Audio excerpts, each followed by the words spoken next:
Hey everyone, thank you for your patience.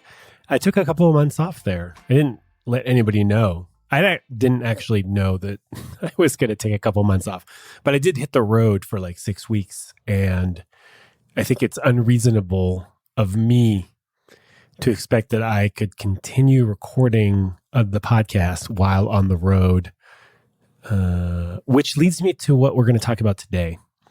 Expectations. Right. I had to look this up, right? The definition of expectation is having a strong belief that something will happen or be the case in the future. And I like to say that in dating and in life, have high standards, but low expectations, right? What does that mean? High standards, right? Standards to me is sort of like how I want to be treated, or what I want in life, right? I want to be treated with respect, with care and compassion. I want people to be honest and transparent. I want to be considered. I want to have intimate, emotional, physical, and intellectual connection with people. So this is sort of a list of qualities that I look for in a relationship, whether it's platonic or familial or romantic or sexual, whatever. Those are the standards that I look for, right? And also the standards that I live my life by, right? If I expect respect, or if I want respect, it means that I also have to give respect, right? It's dangerous for me to expect people to treat me in a certain way when I don't treat them in a certain way, right? It's sort of like love thy neighbor like you love yourself. So those are the standards, right? These are standards that you can have for yourself. You want someone who is emotionally available. You want someone who also wants what you want, whatever that is, right? Let's say it's a committed relationship. You want someone who's willing to invest in that relationship, right? That is sort of a standard that you set for yourself. And it's also a set of desires, right? The expectation is that, let's listen to the definition again. A strong belief that something will happen or be the case in the future, right? So for the most part, your expectations are non-verbalized, right? It's an expectation when you just hope that that's what's going to happen, right? A strong belief that something will happen, but without actually telling people what you want. I'm sort of playing around with this thought, so sort of bear with me here. An expectation, for the most part, is non-verbalized, right? It is a hope or a belief that you hold about how other people will show up for you or will behave, right? It's non-verbalized because if it becomes verbalized, then the expectation is more just an expression of desire, right? You're dating someone, you like them, you say, hey, I really like where this is going. I love spending time with you. I would like to be in a more committed relationship with you. I would like to be exclusive. I would like to move in with you. I would like to eventually get married. That's no longer really an expectation because now it's out there, right? You have expressed your desire for whatever it is that you want. And now it's clear, right? You put it out there, hopefully to the person that you want those things with. And hopefully they can shed some light on how they are feeling with regards to your desire, right? Your expression of whatever it is that you want.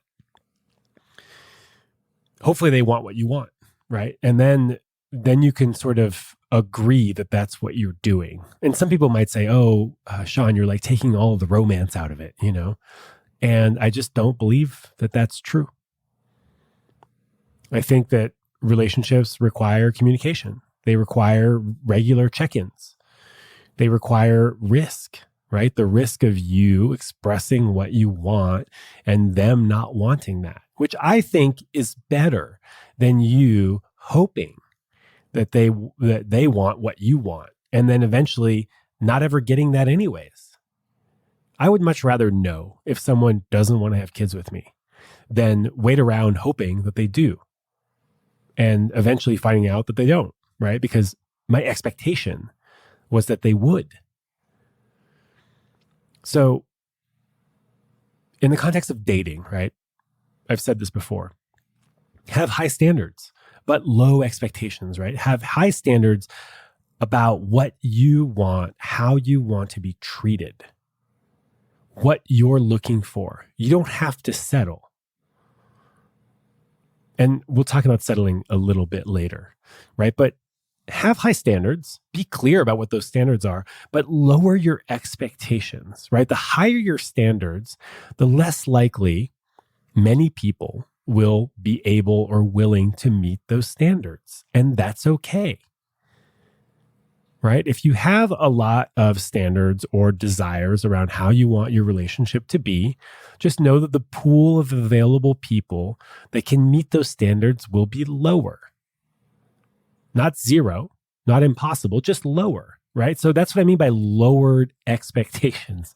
That's like that old Saturday Night Live skit, lowered expectations for the 80s kids out there, maybe late 70s also. Keep your standards high, absolutely, but lower your expectations, right? Be more realistic about this idea that a lot of people are going to want to meet your standards. I don't think that you should settle, right? But I also think that you probably want to be a little bit more realistic around what you are asking for and how you're showing up, right? Asking for emotional availability when you are terrified of intimacy and scared of vulnerability is unrealistic. It's unrealistic for you to expect something from someone that you do not currently possess. And this is a tough one to wrap your head around because that's not always true, right? You can want someone who has financial stability when you yourself are struggling with debt. You can want that. But to expect it is dangerous, right? I mean, I think there's a way to approach that where you approach it with transparency and say, hey, you know what? Financial stability was never something that I had growing up. I lived in a household where we were always sort of scraping by and we were in a lot of debt. And it's just been really hard for me to have financial stability. And so I would like that in a partner because that's going to help me, right? There's a level of self-awareness there about your situation that is helpful when you are wanting something from someone that you don't currently possess, right? There's some reasoning behind why you would want to seek a partner that is financially stable because your whole experience growing up was the opposite of that and how triggering and unhealthy that's been for you, right? So there are some exceptions to this rule of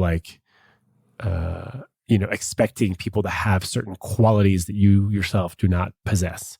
Also, let's be honest, sometimes the beautiful part of a relationship is that those people are different, right? Two people coming together that are different, that come together with different strengths and weaknesses, and together as a unit can learn and benefit from each other. So there's no hard and fast rule to any of this stuff.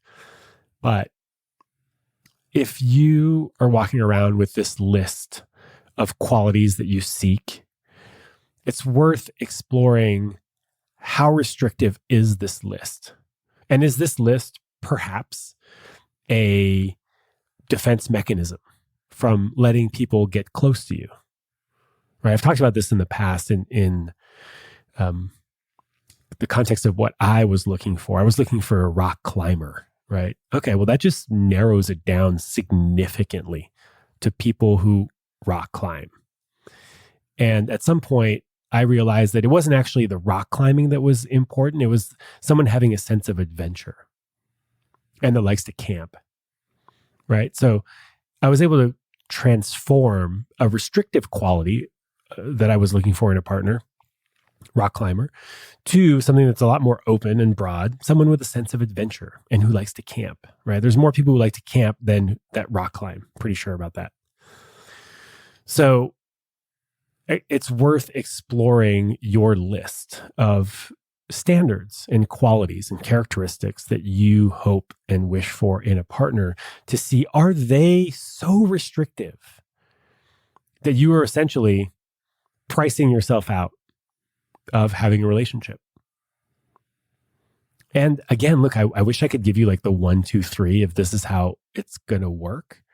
Because here I am preaching high standards, low expectations, but I'm saying like, don't settle. But then at the same time, like, it's worth exploring how restrictive are your standards, which is what I kind of love about this work, is that it's a total paradox, right? The human experience, how we show up in relationship, what we want, our experiences growing up. It's hugely paradoxical.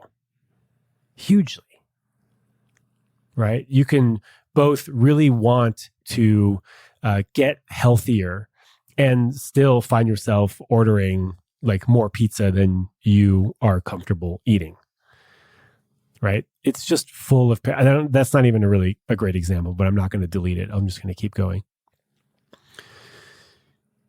Life is complicated. Relationships are difficult.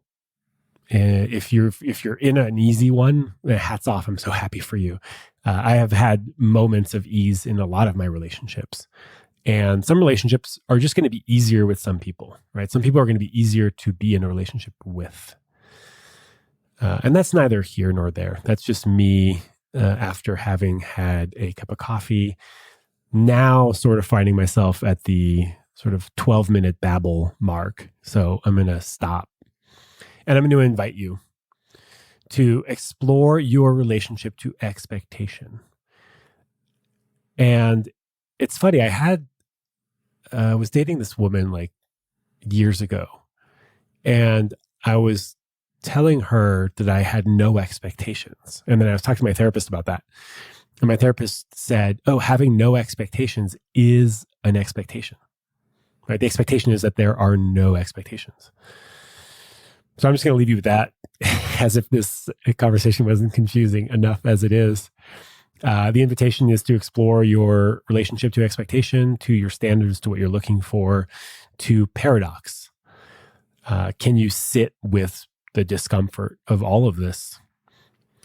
And can you realize that you are probably doing the best that you can, even though things are really confusing at times, including this conversation? I hope you're well.